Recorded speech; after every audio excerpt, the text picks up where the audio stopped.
Hey guys, Andy here from Mediocre Hobbies, coming at you with the final day of Grail Night Week, the 5th day, Friday. And yeah, we're going to be working on the last night for the unit, the last miniature that I have to get finished for this tournament that is taking place tomorrow. It would not be an army for a tournament if I still wasn't working on it the day before the tournament, is, you know, what everybody knows and loves, right? Okay, sure. Okay, so we've done Monday, Tuesday, Wednesday, Thursday already, and every single one of them has been a different and unique scheme, and that's what we're of course going to play through today. So there's been a lot of suggestions as to what colors I should go through, and I decided to go for, once again, 2 more colors that I haven't done anywhere else in the Grail Night Week to give you guys an example of how to paint those up. So we're going to go for this kind of pinky purpley, kind of like a lavender color, and white as the 2 kind of quadrant colors on this night. So hopefully it turns out well. Before I get into it, I do just want to thank you guys for the support on this week. This week was actually quite a gamble for me, doing 5 days of exactly the same thing, a different night every single day. I mean, I was a bit worried that the views would drop off drastically and you guys would be unhappy, but we are still having kind of record-breaking views on all the videos. We are getting more subscribers a day than we have ever before on the channel. So you guys are obviously very happy with the old world content, and you hopefully want it to continue, because frankly it will. We will of course add in 40k content back in as of next week. There will be 1 or 2 videos of 40k every single week, but then probably 1 or 2 or 3 old world videos in every single week as well, seeing how you guys love it so much, and so do I. Another thing is a big thank you to all of my patrons. You guys are amazing. Without you guys I could not do any of this, so from the bottom of my heart, thank you so much. If you're interested in getting involved in that, links in the description below, access to private Discord server, and an extra single video every single week. The video for this week is actually going to be made on Sunday, so it will be a little bit late this week, but it's going to be on my review of the tournament, how the units went, a showcase of the army, and stuff like that. So it'll be a little bit of fun, kind of after tournament recap kind of thing. So hopefully you guys are excited to see that. Okay, without further ado, let's get stuck in and paint up the last night for the army. Okay, we are finally at day 5 of Grail Night Week. We have pumped out a Grail Night every day this week, Monday through Thursday, and this is of course now Friday, and time for the final Grail Night of this unit. Obviously I've been getting more and more stressed about colors as the week has gone on. I basically knew 2 of the 5 that I wanted to do. I did them Monday, Tuesday, and then every day after that I've basically had an existential crisis trying to figure out which one I wanted to do. So I did figure them out mostly. I got my orange and black one done, which was quite a lot of fun. And obviously the last day, it was obviously the hardest to decide what colors to go for. Part of me wanted to just do a cool scheme that I wanted to do. I had the blue and yellow was in my head as one. But since I'd already done blue somewhere else in this Grail Night Week, and I'd already done yellow somewhere else this Grail Night Week, I decided to be a little bit more responsible.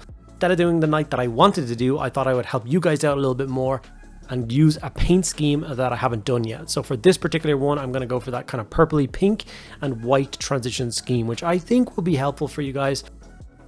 Obviously, I've already seen the final result, and I must say that I am actually quite pleased with it. I wasn't really sure how it was going to turn out by the time I got to the end, but suffice it to say, I am finally glad that it is done. It looks pretty sweet at the end, so stick around and see what it looks like. So obviously I started with Magos Purple and applied that to all the areas that I wanted to be the purpley scheme on this guy.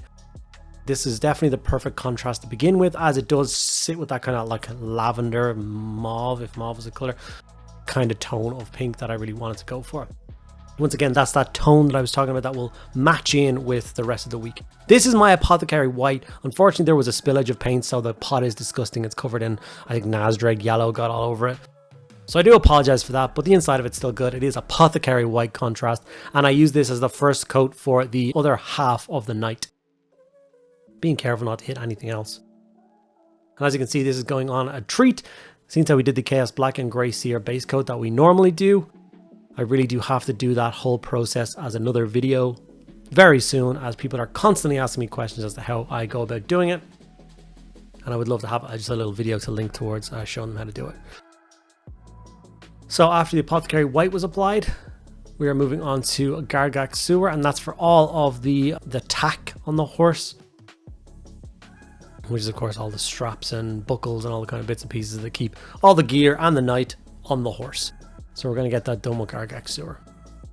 This is another quick one. This is the same again. I talked about this. I'm going to reiterate a few things. If you've been watching for the entire week, I may be speaking over myself once or twice. I do apologize for that. For most people who haven't watched the rest of the week and are just kind of tuning in for the first bit, Usually I pick two primary colors, so for instance pink and white. The rest of the colors on the knight are all the same across all 5 of them, so they do definitely look like a cohesive unit towards the end of it. One of them, for example, is the Garak Sewer for all the straps. All the horses have the same one, same color, and I think it does actually work a treat for that. Obviously I'm taking my time with the Garak Sewer as I'm working with some very, very light base coats with the pink and the white. Don't particularly want to stain those with the brown anywhere. So I did take my time, went a little bit slower on this process. Okay, with the brown applied, it's obviously them breaking up the model quite nicely. We're now going to go over and use some lead belcher and apply this to all the metallic parts of the knight. It's obviously the ends of all the buckles, the chainmail that actually does peek through most of the barding on the knight, and of course the knight himself is clad in lots of plate armor, which is mostly only visible on his legs and his hands. He's got some chainmail shirt on. He obviously has his helmet and any bits and pieces like that. The tip of the lance.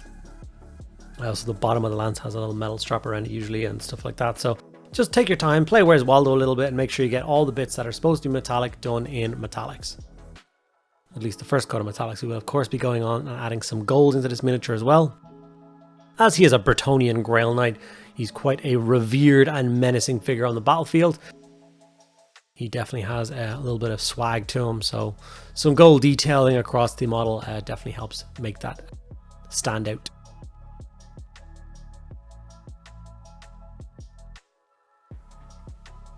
Okay, after that we are going to grab, like I said, a Retributor Armor Gold and get some of the gold trim done on this guy.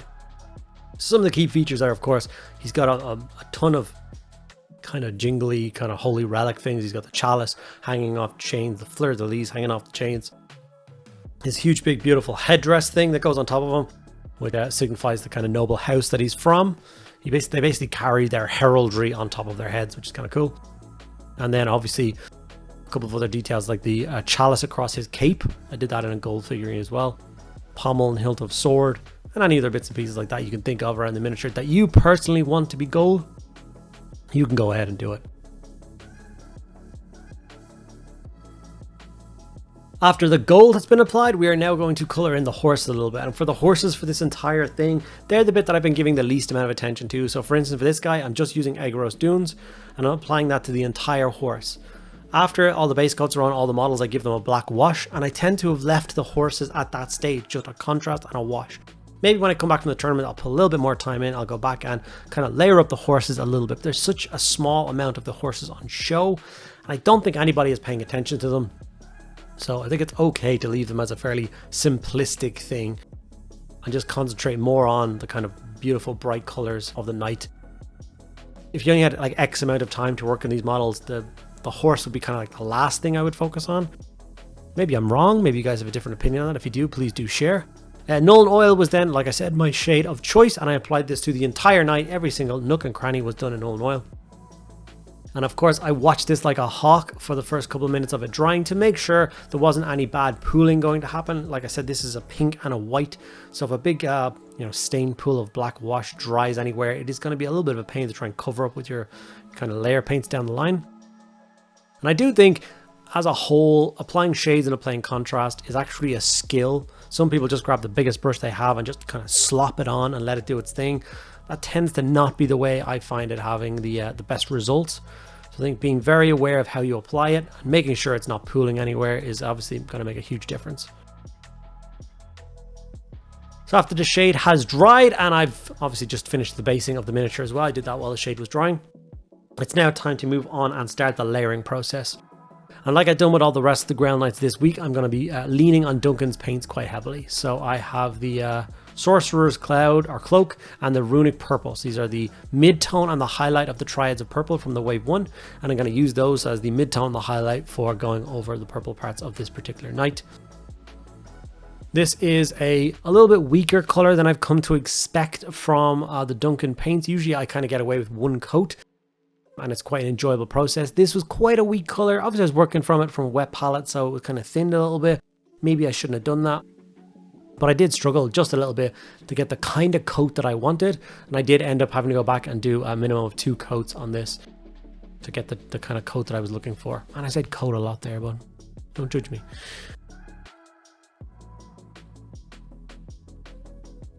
Obviously the purple is a nice color scheme. Usually I've avoided purple.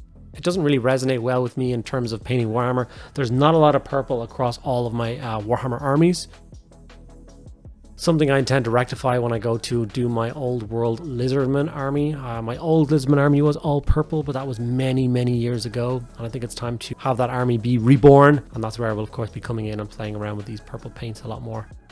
I'm bringing the Barney the Dinosaur army back from the dead, which is what it got affectionately known as back in the day. Yeah, I loved that. I really did. Okay, purple is looking well. But of course, that's just the first coat. We're of course going to go in and join and highlight this miniature with another layer of paint. And that's where the runic purple color comes in. This is obviously a lot brighter. This is what it's going to push it more towards kind of lavender. I know it kind of looks very lavendery now, but this is a lot paler. And we're just going to go in and highlight this. We're going to take our time. We're going to be choosing like solid directions, kind of getting that texture. Like I said, this is me going back over myself again from previous videos. So if you've been watching all the Grail videos this week, I apologize for going back over it, but I always find that the final coat for this, the best technique to use is of course that feathering technique, just because I want to try and add a little bit of texture into this. I know this piece of plastic is very smooth, but in reality, it's not. It's fabric drenched over chainmail and obviously on top of a horse. So it should have a little bit of texture to it. Obviously, this is where this technique comes in, a treat for adding that texture in. If you look at it up close, it's not going to look fantastic, but when you look at it on a tabletop being pushed around, it definitely does give that fabric feel more than a kind of flat color will do. Okay, so this is the purple all applied. And obviously right now it does stand out quite not nicely from the gray that the other tone has turned into. But when we go in with the Ivory Tusk and the Trooper White, the Duncan Rose paints for the mid-tone and highlight for kind of like their white range. Obviously we're going to be working up the other color on this horse quite bright and hopefully making it look really nice. Obviously starting with the Ivory Tusk, as that is the mid-tone, and working that up as a kind of a solid coat on the bits of the miniature that are currently Apothecary White and then washed down. This was, or should have been, basically kind of like the purple. It should have been a weaker tone as it's almost like a white. But I did find that this was very nice paint. This did go on a lot easier than the mid-tone of the purple did. So although I was kind of buckling myself in for 40 minutes to an hour of layering up this horse, it did only take a couple of minutes because it was such a strong pigmented color, which is kind of what I've come to expect from a lot of the Duncan paints. I think that's why the purple surprised me so much. I have been genuinely finding these paints to be a treat to paint. So obviously I have wave 1 and wave 2 now, and they are currently producing wave 3. So I'm very excited to get my grubby mitts on that and start working through those colors as well. Obviously I'm taking my time and doing the same thing I did previously, trying to add texture into that white scheme. And I'm going to take my time with this because obviously we've already layered up a lot of the other parts of this miniature. Just want to make sure that I don't accidentally hit the pink or hit the armor or hit any of those other bits and pieces before I really get this done. Okay, from here we're going to go over to Trooper White, which is obviously the last and highlight tone for the kind of slightly off-white color that we're going for with this pink and white scheme. I tend to go for a little off-white when it comes to painting white, as the pure white just doesn't do it for me. It's too hard to get a nice, smooth, consistent coat, and it looks really flat at the end of it. So I do like a bit of variation, going through like ivories and stuff like that, and then into some sort of a white for the final highlight. I think works the best, at least in my experience. As you can see, I'm very carefully going through the shield design. I do love a nice quartered shield design on Bretonians. It takes a little bit of time, but I think that time is definitely well spent, and you do get a really nice result at the end of it. It's kind of fitting and correct. And it's okay because we're going to be working on the gold and highlighting it up. So if we accidentally make a mistake and hit a little bit of any of that design with the white or the purple, when we go to the metallic highlight stage, we can touch it up a little bit and fix it. Obviously not too much, so don't go crazy and start throwing paint around. But as it stands, the miniature is finally starting to look in a place that I'm happy with. It did actually take a while to get it to a position like this. I'm not used to these colors like I've talked about before. So my brain just, wasn't computing it the way I wanted to. It didn't kind of show it in the light that I wanted to. It didn't, spark that immediate, like, I'm proud of this, like a lot of the other color schemes I did throughout the week. It took up until about this stage of the painting when I started to see the nice clean pink and a nice clean white. And I started to imagine, oh, this is going to look really cool when I put transfers on it and it's kind of tidied up and we do all the metallic highlighting, and then I get to see it in the unit and see it next to all its other fellow knights and see what that looks like. So very cool. So the Fulgurite copper was brought in and used to highlight all the metallics, like not all the metallics, the gold metallics, like we have done with all the previous Grail Knights. Remembering the correct order to do it in: Fulgurite copper on all the gold first to make it pop, and then we go in with a little bit of Ironbreaker. And we use this to then highlight all of the metallics. So that goes for all the silver and all of the gold on this model. So obviously on his plate armor, you're going to take your time and get that looking nice and clean.